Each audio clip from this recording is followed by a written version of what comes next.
संबंध नसतो हा नियम दोन्हीकडे लागू पडतो. आमचं मन जागेवर नाही का नाही? कारण ते अत्यंत चंचल आहे, कारण त्याचा स्वभाव तसा आहे म्हणून. अजून पुष्कळ विचार आहे, थोडस पुढे जातो, अनेक कारण मला सांगता येतील. अजून एक कारण सांगतो. आमचं मन चंचल आहे, आमचं मन शांत नाही. का शांत नाही या जगामध्ये? त्याचं दुसरं कारण मी आपल्याला सांगतो.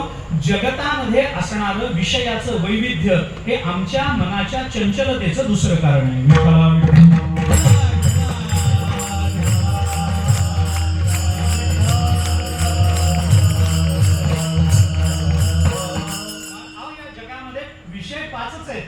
शब्दस्पर्श रूप रसगंध संपलं. या पंचविषयाला सोडला तर 6वा विषय नाही या जगात. पण या 5 विषयापासून जे विषय आमच्या डोळ्यासमोर येतात ते मात्र आमच्या मनाला भुरळ घालतात.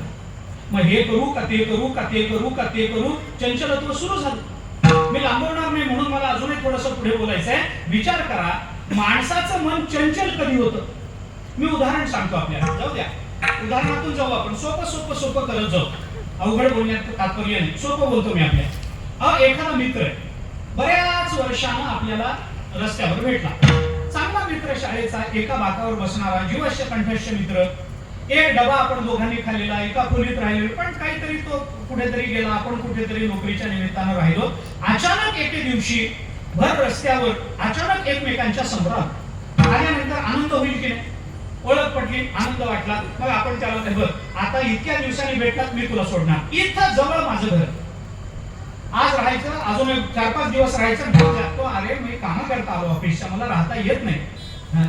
ऑफिसचं काम काढून राहता येतं, पण ऑफिसच्या कामाकरता राहता येत नसतं, असा नियम आहे लोकशाहीचा.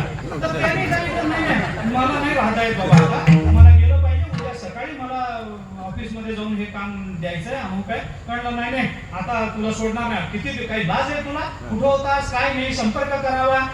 कोणाला तू करावा, तुला काय अडचण होती माझ्याशी संपर्क? मीच करावा, नियम आहे का? पण नाही. मग झालं सगळं बोलणं चाललं. मग चल आता इथे घरी तरी चल. हा कोणला घरी येतो, पण घरी चल, तुला चहा देतो, चहा घे, तुला काय करायचं ते कर. चहा देतो म्हणून मित्राला आपण घरी घेऊन येतो. ऐका बरं मी काय सांगतो ते. मित्राला घरी घेऊन आल्यानंतर त्याला बसवतो, बायकोला सांगतो, हा आला बरं माझा मित्र अमुक तमुक. बायको म्हणते, तुमच्याबद्दल फार ऐकून आहे, सारखं तुमचं सांगतात, अमुक आहे, किती दिवसांनी आलात काय. मग आता ते बसवल्यानंतर इकडच्या तिकडं गप्पा झाल्यानंतर मग ते त्याला वाटतं की आपण याला चहा घे म्हणून आणलं तरी खरं, पण हा चहा घेतो का नाही कुणाला. मग आपण त्याला विचारतो, चहा घेणार का कॉफी घेणार? मनाची चंचलता इथं सुरू होते. नुसतं चहा घे म्हणून आणलेला मनुष्य चहा घेऊन निघून जाईल, चंचल होणार नाही मन. पण चहा का कॉफी, 2 विषय समोर आले, मग हे घेऊ का हे घेऊ, चंचलत्व सुरू झालं. याच्यापेक्षा तेच बरं, त्याच्यापेक्षा हेच बरं, हे सुरू होतं. मग बायको म्हणते, मग जाऊ दे, उन्हाची वेळ, सरबतच करू का? अजून एक विषय वाटला. मग ती म्हणते, मग सरबत करायचं असेल तर लिंबाचं करू का आमसुलाचं करू? अजून 2 विषय वाटले, झाले 5 विषय. मग हे चंचलत्व सुरू होतं. तर या चंचलत्वाचं समाधान कधीच होत नाही. कारण मग तो म्हणतो, बरं जाऊ दे, चहा का कॉफी ना, तू कर काहीतरी. एखादा, माझ्याकडे एक मित्र आहे, मी त्यांना सहज विचारलं, चहा घेणार का कॉफी? ते म्हणजे कॉफी होईपर्यंत चहा घेऊ. म्हणजे असा महात्मा एखाद्या वेळेला चालो जाणे वाट ऐसा मिळाला एखादा कुणीतरी असा. पण सगळ्यांकडे ही युक्ती नसते, सगळे असं म्हणू शकत नाही.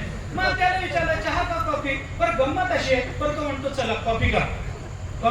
मग त्याची बायको आज स्वयंपाकघरात जाते, मी दुसऱ्या मित्राची आपली, आणि चहा कॉफी करते, कप समोर आणते, तो घेतो. पहिला घोट घेतला की त्याला वाटतं ह्याच्यापेक्षा चहा घेतला असता. का चंचलत्व कशातून सुरू झालं? विषयाच्या प्राप्तीत चंचलत्व नाही, लक्षात ठेवा. विषय जर एक असेल तर त्याच्या प्राप्तीत चंचलत्व नसतं. विषयाची बहुलता, विषयाचं वैविध्य माणसाच्या अंतःकरणात चांचल्य निर्माण करतं. विठ्ठला विठ्ठला.